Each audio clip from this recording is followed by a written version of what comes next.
In this video, we're going to walk through problem 4-53, a special order problem.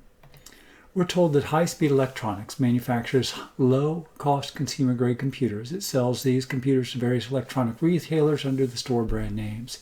It makes two computers, the Lightning 2.0 and the Lightning 2.4, which differ in terms of speed, including memory, additional hard drive capacity, etc. And we've got information on both these computers. We've got direct material cost, direct labor, variable overhead cost, as well as a fixed overhead cost per unit.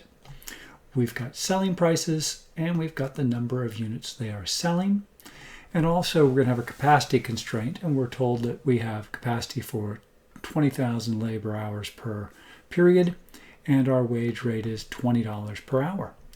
And we've got a nationwide discount chain offering to buy 2,500 Lightning 2.0s and 2,500 Lightning 2.4s if the price is lowered from the $290 and $390 to $200 and $250 respectively.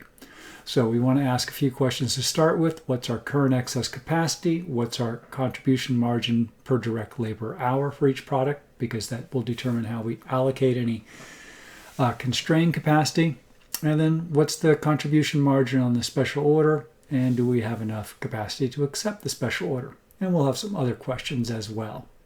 We will begin by calculating our excess capacity and then the contribution margin per direct labor hour. Our direct labor hours per unit we can calculate by taking the wage rate, or rather the direct labor hours or cost per unit, and dividing by the wage rate. So Lightning 2.0 cost us $30 per unit. Our wage rate was $20. So our direct labor hours per unit is 1.5. And then for the Lightning 2.4, we were spending $40 in direct labor cost divided by the $20 an hour. It's taking us 2 hours to assemble a Lightning 2.4. In terms of our current usage, we have to take the number of units for each product, multiply it by the hours, and we get the current usage of 10,000. So we had 4,000 units at 1.5, 2,000 units at 2, for a total of 10,000. That means we have excess capacity right now of 10,000 hours.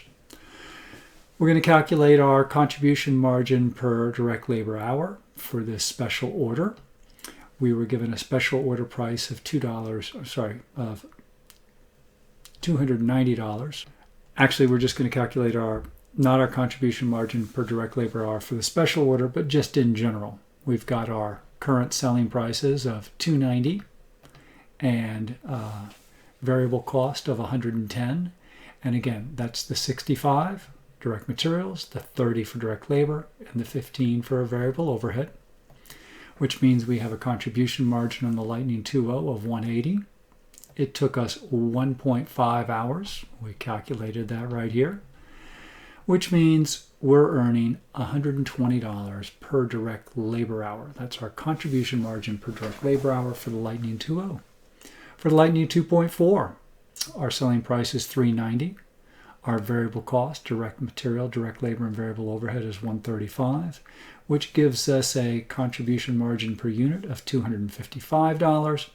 It takes us 2 hours, so our contribution margin per direct labor hour on the Lightning 2.4 is $127. So to the extent we run up against a constraint later on, we'll probably would rather make the Lightning 2.4 and meet demand there than we would move to the Lightning 2.0.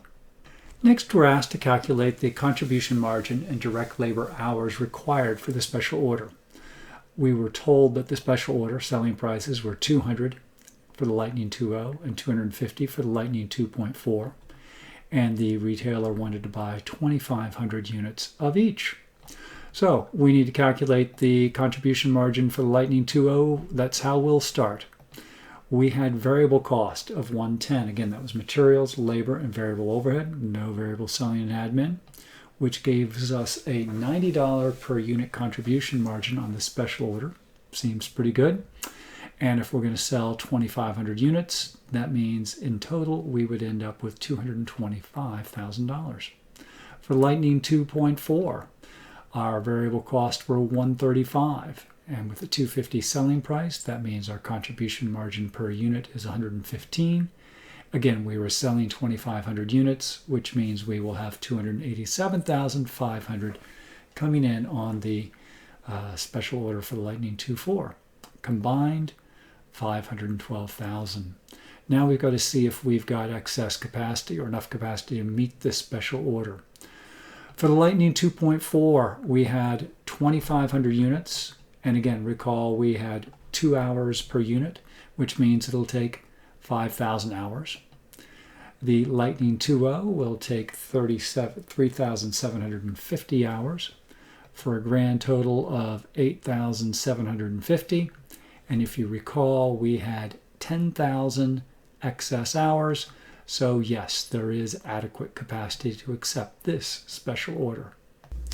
In the next scenario, we've got the same discount chain, but now they're offering to buy 3,500 units of each computer, and it's an all or nothing type of offer. Same prices, $200 and $250, but we either sell them 3,500 of each or the deal's off.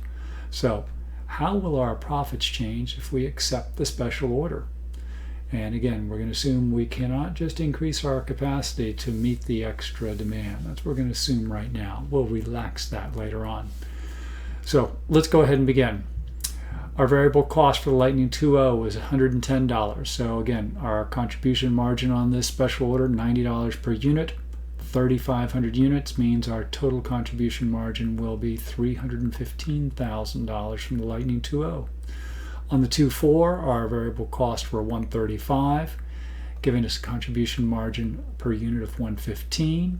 And at 3,500 units, we will make $402,500 for a grand total of $717,500 on this special order. Now we've got to see if we've got capacity to do it. And of course, since we're in a constrained resource problem, we know we won't. The direct labor hours for the Lightning 2.0 will be the 1.5 hours per unit times 3,500 units. For the Lightning 2.4, it was taking us 2 hours, and for the 3,500 units, makes it 7,000 for a grand total of 12,250. Unfortunately, we only had 10,000 excess hours, so we've got a shortage of 2,250 hours. So what do we want to do? We want to give up the product with the lowest contribution margin per direct labor hour.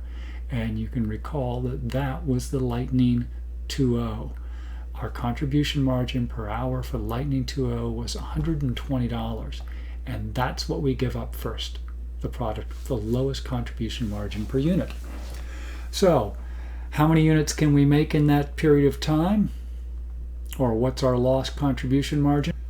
Well, if we're short 2,250 hours and we're making 120 per hour selling Lightning 2.0s, that means we will lose $270,000 on our existing sales if we accept this special order. That doesn't seem too bad because overall our profits